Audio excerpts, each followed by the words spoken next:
3748 number حدیث ہے صحیح بخاری میں کہ جب حسین ابن علی کا سر کاٹ کر عبید اللہ ابن زیاد گورنر یزید جو کوفہ میں اس کا گورنر تھا اس کے سامنے لا کے تشت پہ پیش کیا گیا، وَلِعَاذُ بِاللَّهِ تعالیٰ، اللہ کی لعنت ہو ان پر، فرشتوں کی لعنت، تمام لعنت کرنے والوں کی لعنت جنہوں نے حسین ابن علی کو اس طریقے سے شہید کیا، آمین۔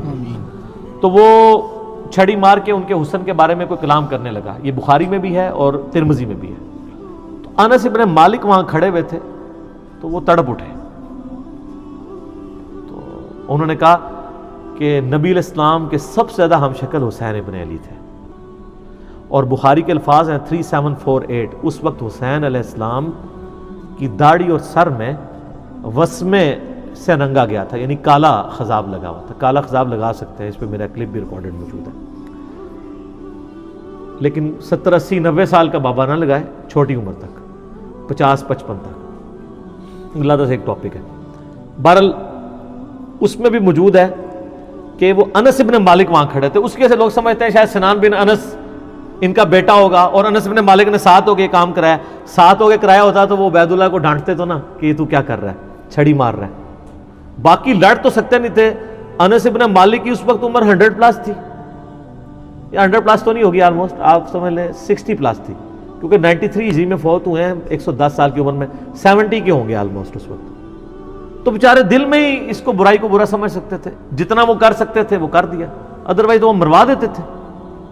تو سنان بن انس بن مالک کا بیٹا نہیں ہے۔ رہا عمر ابن سعد جو 22,000 کا لشکر لے کے کربلا میں آیا تھا حسین ابن علی کے مقابلے پہ، وہ سعد ابن ابی وقاص کا بیٹا تھا۔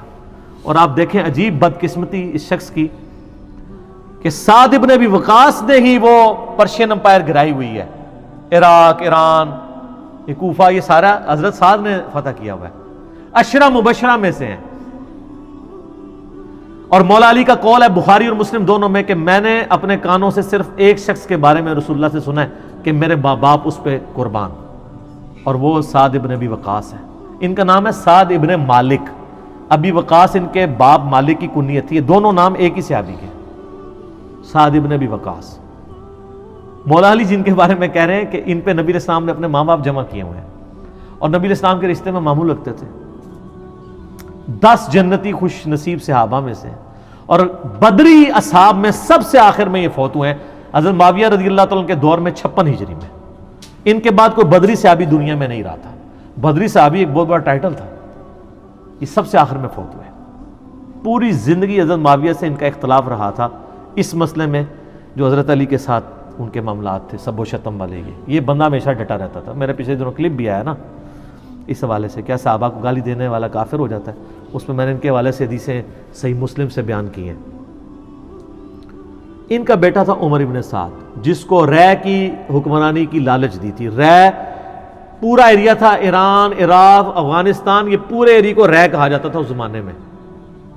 اتنی بڑی حکمرانی کی، گورنری کی لالچ دی یزید نے عبید اللہ ابن زیاد کے ذریعے۔ باپ دیکھ لو سعد ابن ابی وقاص، جو مولا علی سے محبت کرنے والا، سن نسائی الکبریٰ میں موجود ہے، 2 تابعین ملنے آتے ہیں سعد ابن ابی وقاص کو، اور کہتے ہیں سعد ابن وقاص ان کو پہلی بات یہ کرتے ہیں کہ میں نے سنا ہے کہ تم حضرت علی کو گالیاں دیتے ہو۔ ان کا معاذ اللہ، ہم کیوں دیں گے؟ تو انہوں نے فرمایا یہ بنو امیہ کے لوگ اگر میرے سر پہ آرا بھی رکھتے ہیں اور میرے 2 ٹکڑے کرتے ہیں اور مجھے یہ کہیں کہ میں حضرت علی کے بارے میں کوئی نازیبہ جملہ نکالوں، تو میں سعد کبھی بھی ان کے بارے میں کوئی جملہ نہیں نکالوں گا جو کچھ میں نے رسول اللہ سے علی ابن ابی طالب کی شان میں سن رکھا ہے۔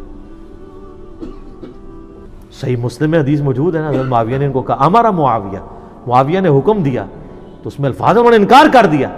تو حضرت پھر معاویہ نے کہا تمہیں کون سی چیز منع کرتی ہے کہ تم علی ابن ابی طالب پہ سب و شتم نہیں کرتے؟ ان کا معاویہ میں نے 3 فضیلتیں علی کے بارے میں ایسی سنی ہیں، مجھے ایک بھی مل جاتی تو بہت تھی۔ پھر انہوں نے کہا وہ پہلی فضیلت غزوہ تبوک کے موقع پر علی کی میرے ساتھ وہی نسبت ہے جو ہارون کی موسیٰ کے ساتھ، مگر میرے بعد کوئی نبی نہیں۔ دوسری فضیلت خیبر کے موقع پر کل اس شخص کے ہاتھ میں جھنڈا دوں گا جو اللہ اور اس کے رسول سے محبت کرتا ہے، اللہ اور اس کے رسول سے محبت کرتا ہے۔ ہم پوری رات اس خوشی سے سوئے نہیں کہ کون ہوگا وہ بندہ، علی کو دیا جھنڈا۔ اور مسلم میں آگے الفاظ ہیں کہ حضرت عمر کہتے ہیں مجھے پوری زندگی رشک رہے گا کہ اس دن جھنڈا مجھے نہیں ملا، علی کو ملا۔ اور تیسری فضیلت سن معاویہ، جب نجران کے عیسائی آئے تو آیت مباہلہ نازل ہوئی، آیت نمبر 61 آل عمران کی. تو نبی علیہ السلام اپنے بچوں میں سے حسن و حسین، فاطمہ اور حضرت علی کو لے کے اور کہا اللہ میرے یہ اہل بیت ہیں. یہ تینوں فضیلتیں. اور ابن ماجہ میں ایک چوتھی فضیلت بھی ہے کہ آپ نے غدیر خم پہ فرمایا تھا من کنتم مولاہ فہذا علی مولاہ. میرے پاس ان میں سے کوئی ایک بھی ہوتا تو بہت تم مجھے علی کے بارے میں بات کرتے ہو. یہ باب تھا علی کا صحیح شیعہ، علی کی پارٹی کا بندہ، علی کا چاہنے والا، پوری زندگی ڈٹا رہا. اور بیٹا آگے سے کیا نکلا ہے تو کوئی مسئلہ نہیں. حضرت نوح پیغمبر کا بیٹا کافر نکل سکتا ہے. تو حضرت سعد کا کیا مقام ہے حضرت نوح کے مقابلے پہ؟ یہ بیٹا تھا عمر ابن سعد، اور اس کے جو لچھن ہیں وہ شروع سے ہی برے تھے. آپ مسلم شریف اٹھائیں نا، مسلم شریف میں بالکل اینڈ پہ نا آپ کو ایک چیپٹر ملے گا کتاب الزہد، دنیا سے نفرت پیدا کرنے والی حدیث ہے. اس میں انٹرنیشنل نمبر کے مطابق ایک حدیث ہے، یہ میں چونکہ مجھے یاد اس لیے میں نے کافی لوگوں کو بتائی ہے، 7432 صحیح مسلم میں. ابھی یہ کربلا ہوئی نہیں ہے، کچھ بھی نہیں ہوا. حضرت سعد ابن ابی وقاص بھی زندہ ہے. تو سعد ابن ابی وقاص اپنے کھیتوں میں ہل چلا رہے ہوتے ہیں یا وہ بیج والا کام کر رہے ہوتے ہیں، تو ان کے ساتھی کہتے ہیں اتنے میں ان کا بیٹا سامنے سے آتا ہے. تو حضرت سعد جب اپنے بیٹے کو دیکھتے ہیں عمر ابن سعد کو، تو کہتے ہیں اے اللہ اس سوار کے شر سے میں تیری پناہ میں آتا ہوں. حضرت سعد کو پتا تھا اس بچے نے کیا کام ڈالنے ہیں. وہ اپنی زندگی میں اسی بیٹے کے شر سے اللہ کی پناہ مانگا کرتے تھے. کہتے ہیں جب وہ قریب آیا تو آتے اس نے کہا ابا جی لوگوں نے تو حکومت بانٹ دی، کوئی گورنر بن گیا، کوئی بن گیا، تسی ایتھے بیٹھے جناب حلوائی پہ کر دیو. ہائے ہائے ہائے. تو حضرت سعد ابن وقاص نے اس کے عمر ابن سعد کے نا سینے پہ نا گھونسا مارا اور کہا کہ اللہ تعالیٰ کو پرہیزگار بندہ پسند ہے جو گمنامی کی زندگی میں مر جائے، جسے کوئی جانتا نہ ہو. تو یعنی وہ انہوں نے ایک گوشہ نشینی کی زندگی اختیار کر لی تھی. تو ان کو پہلی پر، لیکن اس نے اپنے باپ کی نصیحت نہیں پکڑی. یہ پھر یزید کی لالچ میں آ گیا، اور پھر آپ دیکھ لیں جو کچھ اس نے آج تک لوگ لانتے بھیج رہے ہیں. باپ کو لوگ رضی اللہ عنہ کہہ رہے ہیں. آپ شیعہ سے پوچھ لیں سعد ابن وقاص کی کتنی وہ عزت کرتے ہیں. میں ابھی کل ایک کلپ وہ ایک شیعہ عالم تھے سید جواد نقوی صاحب کا سن رہا تھا، تو وہ اتنی تعریفی کلمات کہہ رہے تھے اور بتا رہے تھے کہ بھئی بیٹا یہ نکلا اور باپ کو دیکھیں، باپ نے ایران فتح کیا تھا، دوسری بڑی سپر پاور گرائی تھی، اور بیٹا آگے سے کیا نکلا. اچھا آپ دیکھ لیں کہ دین ایفرٹ کا نام ہے. یہ نہیں ہے کہ یہ وراثت میں ٹرانسفر ہو. انبیاء کی وراثت میں ٹرانسفر نہیں ہوئی ہے تو اور کس میں ہونی ہے؟